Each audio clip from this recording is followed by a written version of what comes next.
Phyllis Diller a fait rire des millions de personnes avec ses cheveux en bataille, ses tenues loufoques et ses blagues sans fin sur son mari paresseux Fang. Mais derrière le ricanement se cachait une femme porteuse de secrets qu'elle n'a jamais osé partager sur scène. Pendant plus de 30 ans chaque semaine, Phyllis s'est rendue au même endroit, un endroit dont ses fans ne savaient rien. Derrière ces murs se trouvait une personne qu'elle aimait plus que quiconque au monde, quelqu'un dont elle ne pouvait jamais révéler l'état. Lorsque ces visites ont pris fin en 1993, le chagrin d'amour a vraiment commencé. Ce secret explique pourquoi Phyllis n'a jamais cessé de travailler même lorsque son cœur a littéralement lâché. Elle est née le 17 juillet 1917 à Lima dans l'Ohio. Ses parents étaient plus âgés que la plupart des gens. Son père Perry avait 55 ans, sa mère Frances 36 ans. Entourée de parents âgés et de funérailles, la jeune Phyllis s'est sentie étrangement à l'aise avec la mort. Alors que d'autres enfants la craignent, elle en plaisante. Cette fascination pour l'obscurité deviendra plus tard l'épine dorsale de sa comédie. Bien qu'élevée dans un foyer germano-irlandais méthodiste, Phyllis rejette très tôt la religion. Les difficultés sont vite arrivées, mais au lieu de devenir amère, elle est devenue drôle. Au lycée Central High School, elle faisait rire ses camarades de classe dans les couloirs. Ces petits moments ont été les premières étincelles de quelque chose de plus grand. Puis la Grande Dépression a frappé. Sa famille a presque tout perdu. Pour l'aider, Phyllis vend des journaux au coin des rues, s'endurcissant ainsi pour la vie qui l'attend. Elle apprend également que son nom de famille n'a pas toujours été Dealer, mais Treiber, un détail qu'elle ne découvrira qu'à l'âge adulte. Sa vie familiale calme et solitaire l'oblige à inventer des histoires. Bientôt, ces histoires ont commencé à ressembler à des punchlines. À l'âge de 10 ans, elle est admise au Sherwood Music Conservatory de Chicago, où ses talents de pianiste stupéfient ses professeurs. En 1939, elle se produit avec des orchestres. Puis, elle s'est éloignée non pas parce qu'elle n'avait pas de talent, mais parce qu'elle pensait qu'elle ne serait jamais assez bonne. Cette décision a été douloureuse, mais avec le recul, elle l'a sauvée. La musique n'était pas sa véritable voix. La comédie l'attendait. Pourtant, la survie passe avant tout. En 1933, sa famille n'a plus les moyens de payer Sherwood et Phyllis quitte l'école après seulement 3 ans. Elle tente à nouveau sa chance en 1935 en étudiant l'éducation musicale à Bluffton, mais abandonne 2 ans plus tard pour se marier. Elle regrette d'avoir abandonné ses rêves musicaux, mais le destin a eu d'autres projets. En 1940, Phyllis et son mari Sherwood Diller s'installent à Ypsilanti dans le Michigan. Ils travaillent dans une usine de bombardiers et la même année leur premier fils Peter naît. La vie est serrée et les rations de guerre permettent de se débrouiller avec $25 par semaine. Phyllis sombre dans la dépression postpartum, alors que la famille déménage constamment à la recherche d'une certaine stabilité. En 1945, ils ont atterri en Californie, où Sherwood a trouvé du travail à la base aéronavale d'Alameda. Cependant, l'argent est rare, et Phyllis porte le poids du foyer. Tout en lavant les sols, elle trouve du réconfort dans les voix des comédiens de la radio. Elle écoutait, riait et tranquillement apprenait. Son deuxième enfant, Sally, arrive en 1944. Sherwood étant souvent au chômage, Phyllis devient rédactrice en chef d'un journal pour les maintenir à flot. Une expérience qui aiguise son esprit et son écriture des outils qu'elle maniera plus tard à la perfection. Mais une tragédie survient la même année. Phyllis a donné naissance à un fils. Certains disent qu'il s'appelait Perry, d'autres disent qu'il est mort avant d'être nommé. Il n'a survécu que 2 semaines. Les médecins ont incriminé la prématurité. Pour Phyllis, cette perte a été bouleversante. Elle n'a que 28 ans, est en deuil et n'a pas un sou, et se tourne vers le théâtre. Les productions locales de San Francisco lui ont permis de dissimuler son chagrin derrière des personnages et des scénarios. Mais la douleur l'a suivie. Peu après, elle fait une fausse couche.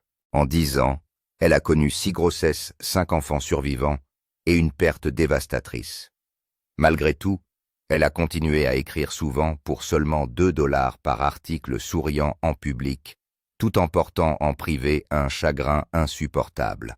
Et c'est dans ce creuset d'épreuves, lutte contre la maternité, la pauvreté et la perte, que s'est forgé le comédien que le monde entier allait un jour adorer. Entre 1946 et 1950, Phyllis a donné naissance à Suzanne Stéphanie et à un autre fils également nommé Perry. Cela porte à 5 le nombre d'enfants vivants, mais si la famille s'agrandit, il n'en va pas de même pour l'argent. Sherwood refuse des emplois qu'il juge indignes de lui, gaspillant même un héritage de 10 000 $ qui aurait pu les sauver. Ils vivent de bons d'alimentation et ont à peine les moyens de se payer du lait en poudre. Phyllis gagnait 15 à 20 $ par semaine en écrivant pour de petits journaux. La vie était dure. Elle avait 5 enfants de moins de 10 ans, aucune aide et aucun système de soutien. Mais au lieu de s'effondrer, elle en a fait une blague. Sa future comédie serait pleine d'histoires sur les maris assis et la maternité chaotique. À l'époque, rien de tout cela n'était drôle. C'était comme une noyade. En 1952, les choses ont empiré. Ils ont été expulsés de leur logement en raison d'un loyer impayé de 300 $. La même année, Phyllis a obtenu son premier salaire régulier, 75 $ par semaine, en tant que rédactrice radio chez Caro à Auckland. Ce travail les a sauvés. Elle a créé une émission de 15 minutes intitulée Phyllis Diller, The Homely Friend Maker. Phyllis Diller, la faiseuse d'amitié, dans laquelle elle se moque des conseils des femmes au foyer. Le nom était ridicule, mais il lui a donné une voix. Sherwood a passé 2 ans à la pousser à se produire, alors elle a finalement essayé. Son premier vrai spectacle a eu lieu dans un hôpital pour vétérans. Elle a échoué. Les patients l'ont chahutée pendant qu'elle jouait du piano, mais elle n'a pas abandonné. Elle a transformé l'humiliation en carburant. La même année, elle a donné son premier concert de théâtre. Et même lorsqu'ils ont eu du mal à payer le loyer et qu'ils ont dû mettre des bijoux en gage, elle a continué. Elle ne disait à personne à quel point les choses étaient difficiles. Puis vint le moment décisif. Le 7 mars 1955, à l'âge de 37 ans, Phyllis se produit au Purple Onion de San Francisco. Le public l'aimait. Elle n'essayait pas d'être glamour comme les autres femmes. Elle se moquait de son apparence, de sa cuisine, de sa vie. Elle a dit en plaisantant que sa nourriture pouvait vous tuer. Les gens n'arrêtaient pas de rire. Ce qui n'était au départ qu'un court concert s'est transformé en une série de 89 semaines, soit près de 2 ans. Le club a gagné plus de 100 $ grâce à ses spectacles. Et soudain, cette mère de 5 enfants fatiguée a été prise au sérieux. Elle n'était payée que 100 $ par semaine, mais cela lui a permis d'obtenir des spots télévisés dès l'année suivante. Elle avait lu un livre de développement personnel intitulé The Magic of Believing, la magie de croire, et lui attribuait le mérite de l'avoir enfin poussée à monter sur scène. Après 15 ans de travail à domicile, elle avait trouvé quelque chose qui lui convenait. En 1956, elle s'est complètement transformée. Elle a créé un look de scène inoubliable. Elle portait une perruque de crin sauvage, se maquillait exagérément le visage, portait un long porte-cigarette, alors qu'elle ne fumait presque pas, et arborait des vêtements criards qui la rendaient à la fois ridicule et brillante. Elle l'a fait exprès. Elle avait presque 40 ans et savait qu'elle devait se démarquer. Au lieu d'essayer d'être belle, elle s'est rendue aussi laide que possible et l'a assumée. Ses réservations ont augmenté de 40% presque instantanément. Elle commence à apparaître dans des émissions nationales. Sa collection de perruques s'étend à plus de 50 pièces, chacune coûtant entre 50 et 100 $. Son porte-cigarette emblématique mesure 12 pouces de long et est fait d'ivoire. Tout cela fait partie de sa légende. Mais sous tout cela, elle cachait la douleur d'un mariage troublé. Elle a transformé cette douleur en pouvoir. Le 15 juin 1958, Phyllis sort son premier album comique, Like a Lampshade in a Warehouse. Le titre a choqué tout le monde et certains magasins ont refusé de le vendre. Mais il s'est vendu à plus de 50 000 exemplaires au cours de la première année. Ses blagues sur Fang, un mari fictif paresseux, étaient des références à peine voilées à Sherwood. Elle a enregistré l'album dans un petit studio de Los Angeles avec seulement 20 personnes dans la pièce. L'humour était cru et rapide. Elle prononçait jusqu'à 200 mots par minute. L'album lui rapporte $10 de droits d'auteur en 1959 et lui permet de décrocher des contrats à la télévision. Même Fang a eu une origine étrange. Il s'agissait d'une faute de frappe dans un script, mais elle l'a gardé, écrivant finalement plus de 1000 blagues sur lui. Le succès de cet album prouve que les femmes peuvent être aussi audacieuses, aussi drôles et aussi féroces que n'importe quel homme sur scène. En 1959, elle part en tournée sans relâche. Elle se produit dans plus de 150 lieux dont le célèbre Blue Angel Club de New York. Cette année-là, elle a parcouru 50 000 miles et gagné $25 000, soit 3 fois plus que ce qu'elle avait gagné 4 ans auparavant. Elle a fait construire une armoire en acier sur mesure pour stocker 50 000 blagues écrites à la main, chacune sur une carte d'index classée par thème. Elle s'asseyait devant sa machine à écrire après les spectacles, écrivant 100 nouvelles blagues par semaine. Elle se produisait si souvent qu'elle s'est un jour effondrée d'épuisement après 48 heures de route. Mais même dans ce cas, elle continuait à travailler. En 1961, il s'est passé quelque chose de très inhabituel à la télévision. Le 5 avril, une femme est entrée dans le Jack Paar Show et a tout changé. Elle n'était pas jeune, elle n'était pas élégante, et elle n'entrait pas dans le moule de la beauté hollywoodienne. Elle avait 43 ans. Elle s'appelait Phyllis Diller. Elle avait 5 enfants, venait d'un mariage brisé, et n'avait commencé à faire de la comédie que quelques années plus tôt, à l'âge de 37 ans. La plupart des gens auraient abandonné, mais au lieu de cela, elle s'est tenue sous les lumières vives du studio, une perruque d'épouvante sur la tête, un long porte-cigarette à la main, et un ricanement sonore qui faisait rire ou sursauter les gens. Elle n'a pas caché ses difficultés. Elle en a fait un sujet de plaisanterie. Elle se disait laide, avant tout le monde, et parlait de sa vie familiale chaotique d'une manière qui faisait rire les gens à gorge déployée. Il n'y avait pas de femme comme elle à la télévision, pas une seule.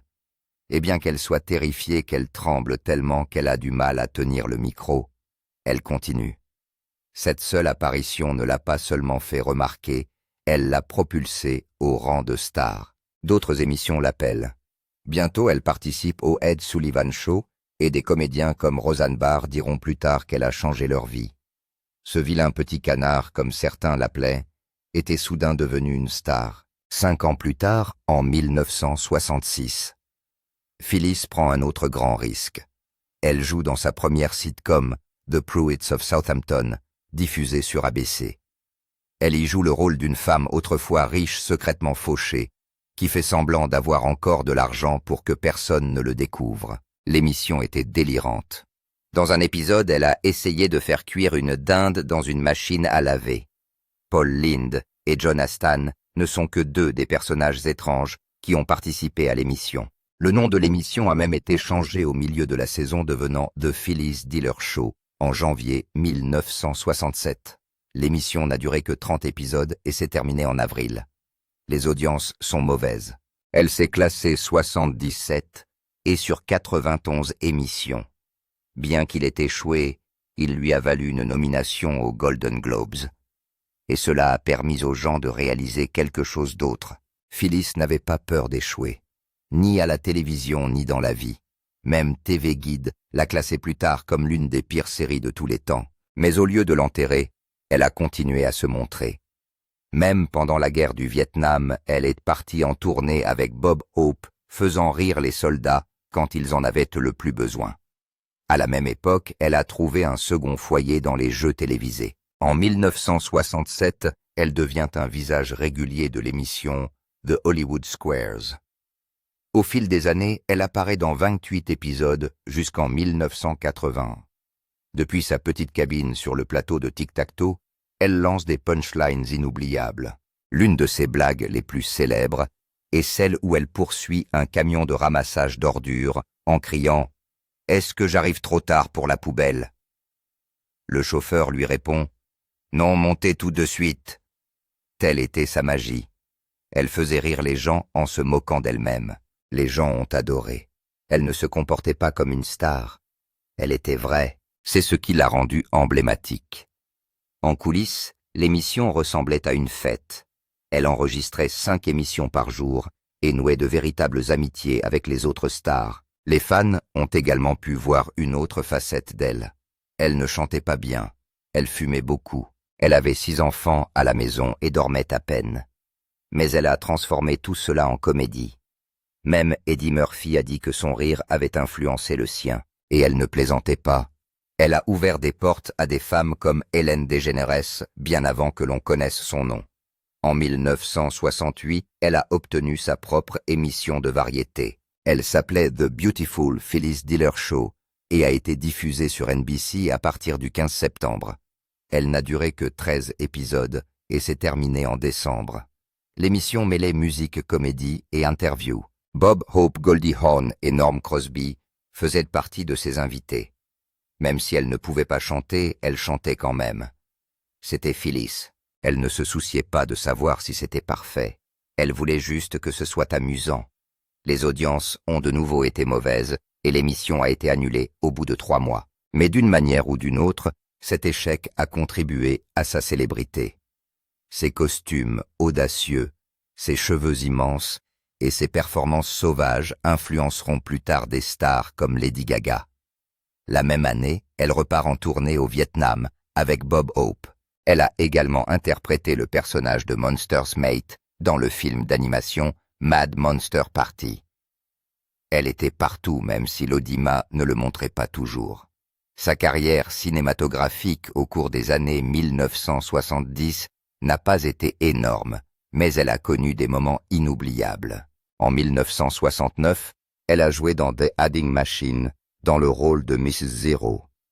Le film n'est pas un succès au box-office, mais les critiques sont surpris par le sérieux et l'émotion dont elle fait preuve. En 1975, elle apparaît brièvement dans le film oscarisé The Sunshine Boys. En 1977, elle joue dans The Great Balloon Race. 2 ans plus tard, elle apparaît dans A Pleasure Doing Business. À la même époque, elle reprend le rôle principal du spectacle Hello Dolly à Broadway le 26 décembre 1969. Elle avait 52 ans et donnait 8 spectacles par semaine. Peu de gens savaient que derrière les rideaux, sa vie familiale s'effondrait. Son mari Sherwood, dont la maladie mentale avait été diagnostiquée dans les années 1950, l'avait laissée seule pour élever ses 5 enfants. Elle travaillait tous les soirs pour payer les factures. Malgré tout, elle a continué. En 1976, elle rejoint le Gong Show et juge des numéros ridicules gloussant à travers la folie. Elle a également participé à l'émission Match Game PM. Sa voix était partout. Elle riait, criait, jouait et ne s'arrêtait jamais.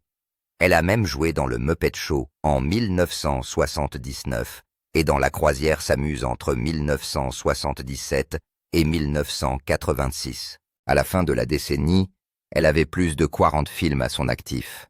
Elle a même gagné plus d'argent que Bob Hope sur l'un de leurs films en 1966. Je me suis trompé de numéro, car son timing était tout simplement excellent. Elle a également enregistré un album. Il s'appelait Born to Sing et est sorti en 1968. Il n'était pas sérieux. Elle s'est moquée de sa propre voix. Les chansons étaient fausses et pleines de blagues, mais c'était le but. Les gens ont adoré. Elle mélangeait la musique et le stand-up.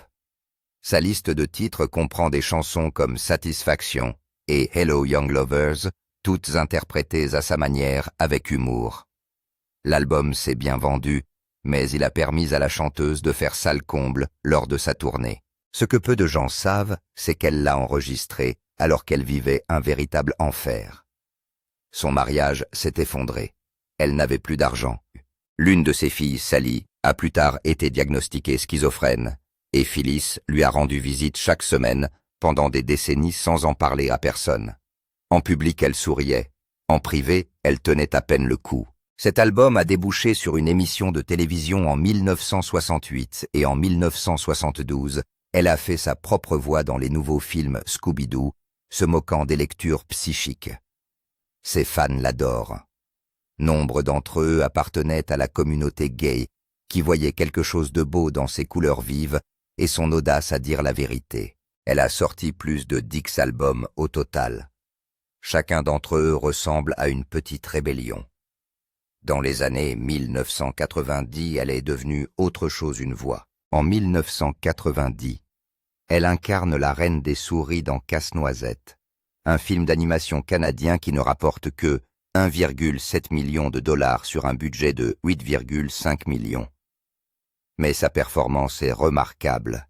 Sa voix de méchante pleine de rire et de joie diabolique faisait rire les enfants et sourire les parents. Elle a également joué dans A Bug's Life en 1998, qui a rapporté plus de 363 millions de dollars. Alors que sa voix s'élève dans les dessins animés, sa vie est à nouveau remplie de déchirements silencieux. Sa fille Sally est toujours internée, et en 1990, son fils Peter est atteint d'un cancer. Elle a continué à faire des tournées à sourire, à visiter les hôpitaux en silence. En 1984, elle a fait quelque chose que personne n'avait fait auparavant. Elle a réalisé une vidéo sur la chirurgie plastique. Il ne s'agit pas d'une simple blague, mais d'une véritable vidéo amateur. Elle coûtait 39,95 $ et s'intitulait Phyllis Dillers Home Video Guide to Plastic Surgery Guide de la chirurgie plastique en vidéo. Elle y parle de ses liftings, de son opération du nez et de bien d'autres choses encore. Elle a déclaré qu'il ne s'agissait pas seulement d'être plus belle, mais que cela l'aidait à se sentir mieux dans sa peau. Elle a même plaisanté sur le fait que son chirurgien était si bon marché qu'il lui a arraché sa boucle d'oreille. Mais ce n'était pas seulement drôle, c'était audacieux. À l'époque, personne n'admettait avoir subi une intervention chirurgicale. Elle a reçu un prix de l'Académie américaine de chirurgie esthétique pour son honnêteté. Elle s'est autoproclamée reine de la chirurgie plastique, et les gens l'ont écoutée. Elle a fait en sorte qu'il soit acceptable d'en parler. Même Joan Rivers a suivi son exemple. En 1985, elle a fait de son style une activité commerciale. Elle lance sa propre ligne de perruques et de vêtements délirants. À 68 ans, elle transformait les plaisanteries en profit. Elle vendait des perruques qui ressemblaient à sa propre chevelure sauvage et des tenues semblables à celles qu'elle portait sur scène. Brillantes, bruyantes, inoubliables. Elle a porté des perruques tous les jours pendant des années parce que ses vrais cheveux ne supportaient plus les taquineries. Cette activité lui a rapporté beaucoup d'argent et elle a influencé les travestis et les fans gays qui ne la voyaient pas seulement comme un clown, mais comme une reine. En 1996, à 79 ans, elle surprend à nouveau tout le monde. Elle est apparue dans le feuilleton The Bold and the Beautiful, dans le rôle de Gladys Pope, une maquilleuse pleine de couleurs et d'esprit. Elle est apparue dans 11 épisodes, mêlant comédie et drame d'une manière inattendue. Les gens ont adoré. Ce que la plupart des gens ignoraient, c'est que sa santé déclinait. Son cœur s'est arrêté en 1997 et elle a eu besoin d'un stimulateur cardiaque en 1999. Mais elle ne s'est pas arrêtée. Elle ne s'est jamais arrêtée. Puis vint 1998, sa dernière émission spéciale de stand-up. Il s'agissait de Phyllis Diller, toujours prête à rire, diffusée sur NPR. Elle avait 81 ans et sa voix était fêlée. Ses plaisanteries sur le vieillissement sont plus profondes que jamais. Et derrière le rire, il y avait la douleur. Son fils venait de mourir la même année, mais elle n'a laissé personne voir ses larmes. Elle a continué à faire rire les gens. L'émission spéciale a été réalisée par Greg Barson et comprend des témoignages de Roseanne Barr et d'autres personnes. C'était un adieu sans dire adieu. Elle a continué à faire des apparitions jusqu'en 2007, et même si son corps s'est fatigué, son esprit n'a jamais abandonné. Phyllis Diller s'est mariée pour la première fois en 1939, ce qui semblait être une histoire d'amour ordinaire à l'époque. Elle et Sherwood Diller se sont enfuis à Bluffton dans l'Ohio le 4 novembre. Elle ne se doutait pas qu'elle passerait les 26 années suivantes à prétendre que tout allait bien, alors que ce n'était pas le cas. Sherwood souffrait d'agoraphobie et refusait d'occuper un emploi stable. C'est donc Phyllis qui a porté tout le poids écrivant pour des journaux éditants, faisant tout ce qu'elle pouvait pour survivre, tout en élevant 5 enfants. Un autre enfant était déjà mort en bas âge. Même pendant la Seconde Guerre mondiale, alors que Sherwood se présentait à peine à son travail dans une usine de bombardement, elle a soutenu tout le monde seule. Elle n'a jamais laissé le monde voir ce qui se passait vraiment. Elle a créé un personnage appelé Bang pour plaisanter sur son mari paresseux. Mais la douleur était bien réelle. Derrière le rire, elle cachait des pertes au jeu des abus émotionnels et une pauvreté silencieuse. Le divorce est prononcé le 3 septembre 1965, et ce n'est que plus tard qu'elle admettra à quel point ce divorce l'a blessée. Un mois à peine s'écoule avant qu'elle ne se remarie. Le 7 octobre 1965, elle se marie avec l'acteur Ward Donovan, ce qui lui permet d'échapper rapidement au passé. Mais ce nouveau chapitre s'est assombri encore plus rapidement. En l'espace de quelques mois, tout s'est effondré. Il buvait trop, disparaissait dans ses liaisons et la laissait à nouveau isolée. Elle demande le divorce au bout de 3 mois, bien qu'il ne le finalise qu'en 1975. Au début, elle garde le silence sur l'infidélité de son mari et sur le chaos qui règne à la maison. Elle ne voulait pas que le scandale gâche son ascension, mais plus tard elle a plaisanté sur ses maris inutiles sur scène, utilisant le rire pour masquer la solitude. La vérité, c'est qu'il n'a duré que 22 semaines la première fois. Il était plus absent que présent, et le silence qui a suivi était encore plus fort. Des années plus tard, quelque chose de plus doux est entré dans sa vie. En 1985, elle rencontre Robert Hastings. Il n'était pas son mari, mais il est devenu tout ce dont elle avait besoin. Ils ont vécu ensemble dans sa grande maison de Brentwood, jusqu'à ce qu'il meure d'un cancer le 23 mai 1996. Elle avait alors 78 ans et ne s'est jamais remariée. Dans une interview, il l'a appelée « l'amour de sa vie ». Ils jouaient au gin rami dans la maison, rien que tous les deux, loin de la douleur de ses premières années. Après avoir tant souri publiquement de son chagrin, cette fois-ci, c'était bien réel. Elle n'a jamais voulu revenir à des liens juridiques. Cette compagnie tranquille a suffi, mais les luttes personnelles de Phyllis ne se sont pas arrêtées là. Sa fille Sally naît en 1944, mais dans les années 1950, quelque chose ne va manifestement pas. La schizophrénie s'est emparée de la vie de Sally, et Phyllis a essayé pendant des années de la gérer à la maison. Vers 1960, elle prend la décision déchirante de la placer en institution. Son mari n'était pas non plus stable sur le plan émotionnel, ce qui ne faisait qu'ajouter à la tension, mais rien de tout cela n'apparaissait dans ses numéros de scène. Elle a gardé l'image d'une femme au foyer joyeuse. Ce n'est que bien plus tard que les fans ont découvert ce qu'elle portait.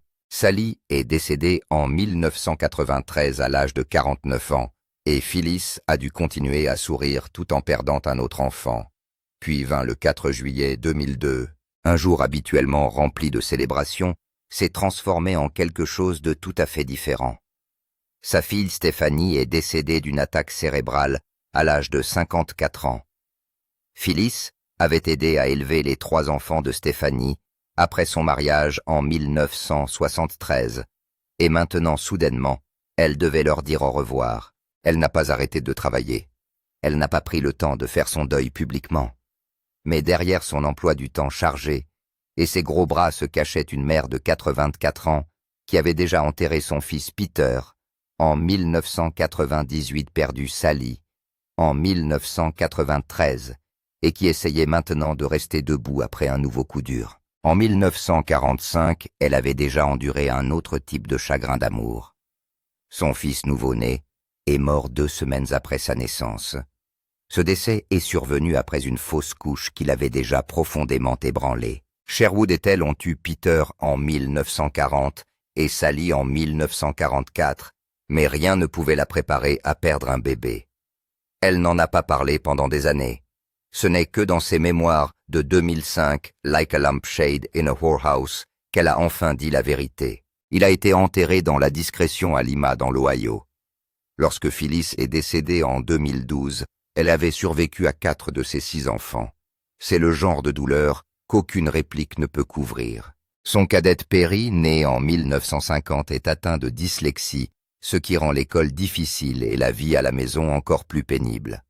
Avec la maladie de Sally et les décès qui s'accumulent, les problèmes de lecture de Perry ressemblent à une montagne de plus. Mais il a réussi. Il s'en est sorti, a fait carrière dans les affaires et a fini par gérer les affaires de sa mère. Il a été le point lumineux dans une tempête de tristesse. Malgré tout, Perry est resté à ses côtés et lui a survécu, prouvant ainsi que tous les chapitres ne se terminent pas forcément dans le chagrin. Les années 1950 sont loin d'être glorieuses. Elle vivait dans une caravane avec 5 enfants, gagnant à peine de quoi payer le loyer. Sherwood a de nouveau échoué, et la famille risque d'être expulsée plus d'une fois. Elle s'exerce à la comédie dans des laveries automatiques pour ne pas perdre la raison. Elle avait 37 ans lorsqu'elle a finalement réussi à percer en 1955 en se produisant au Purple Onion de San Francisco pendant 89 semaines d'affilée. C'est le désespoir qui l'a amenée sur scène, pas les rêves. Mais elle a continué nourrie par un livre de développement personnel intitulé « The Magic of Believing », la magie de croire. Dans les années 1970, elle avait divorcé 2 fois et était au bord de la faillite. Elle ne l'a pas montré, mais les dossiers du tribunal en témoignent. Alors que Ward prétendait qu'il ne gagnait que $500 par mois, elle gagnait $100 000 et subvenait aux besoins de toute la famille. Elle acceptait des tournées brutales, faisant parfois 200 spectacles par an. Ses blagues d'autodérision sur les crocs font rire les gens, mais elle se bat contre la ruine financière. En 1979, elle gagne un procès de $5 millions sur les droits musicaux, ce qui contribue à stabiliser la situation. Les hommes ont laissé le chaos derrière eux et elle a continué à reconstruire seule. Elle s'est également reconstruite littéralement. À partir de 1972, elle entame un long périple à travers la chirurgie plastique. En 1990, elle avait subi 15 interventions. Le premier lifting a failli la tuer, la laissant temporairement paralysée. Au fil du temps, elle s'est fait refaire le nez, réduire les seins, remplir les joues, lifter les yeux et même tatouer de l'eyeliner. Elle disait en plaisantant qu'aucune partie de son corps n'avait plus le même âge. Lors d'une interview en 1993, elle en a fait un sujet d'humour. Mais la vérité, c'est que les opérations n'étaient pas seulement de la vanité, c'était un bouclier. L'une d'entre elles a failli lui coûter la vie en 1999, lorsque son cœur s'est arrêté et qu'un stimulateur cardiaque a été installé. En 1981, à l'âge de 64 ans, elle est devenue auteure. Elle a écrit « The Joys of Aging and How to Avoid Them », les joies du vieillissement, et comment les éviter, transformant la peur de vieillir en rire. Ce livre s'est bien vendu, tout comme les précédents. Elle a utilisé son stylo comme elle a utilisé sa voix pour transformer la douleur en quelque chose qui puisse respirer. À la même époque, elle se remettait encore émotionnellement de son divorce et essayait de rester pertinente dans un monde en mutation. Après s'être retirée de la scène comique en 2002, à l'âge de 85 ans, elle a révélé quelque chose de nouveau. Elle était peintre. Sa maison est devenue une galerie d'art. Elle organisait de petites fêtes, vendait ses œuvres et souriait lorsque les invités se faisaient photographier à côté d'un tableau sous les projecteurs dans son hall d'entrée. Certaines de ses œuvres ont été vendues pour $50 et lors d'une vente de succession en 2013, elle a même vendu son piano à queue. Il lui a fallu 15 ans pour réaliser une de ses peintures. Elle n'a jamais renoncé à créer même après qu'une fracture du dos en 2007 l'a obligée à annuler une apparition au Tonight Show pour son 90e anniversaire. Ces dernières années ont été marquées par des batailles silencieuses. En 1999, elle a fait un arrêt cardiaque. Son cœur s'était complètement arrêté. Des réactions médicamenteuses l'ont laissée paralysée, mais elle s'est remise sur pied grâce à une thérapie. En 2005, elle incarnait encore des personnages dans des émissions comme Family Guy, son rire caractéristique résonnant à la télévision. Même si la dépression, les problèmes cardiaques et les vieilles blessures l'ont rattrapée, elle n'a pas abandonné. Sa dernière apparition publique a eu lieu le 15 mai 2012, lorsqu'elle a reçu un prix pour l'ensemble de sa carrière à Lima dans l'Ohio. Elle avait l'air fragile, mais souriait quand même. Elle est décédée le 20 août 2012, à l'âge de 95 ans dans sa maison de Brentwood. Son cœur avait fini par lâcher, Son manager a déclaré qu'elle était morte paisiblement dans son sommeil en souriant. Elle a été incinérée et ses cendres ont été dispersées en mer. C'était simple et libre comme son esprit. Le monde a découvert par la suite qu'elle avait caché une profonde dépression, une douleur chronique et des pertes insupportables. Mais ce que le monde a vu, c'est le rire. C'est ce qu'elle voulait. Elle a fait en sorte qu'il soit acceptable d'être bruyant, stupide, honnête et brisé à la fois.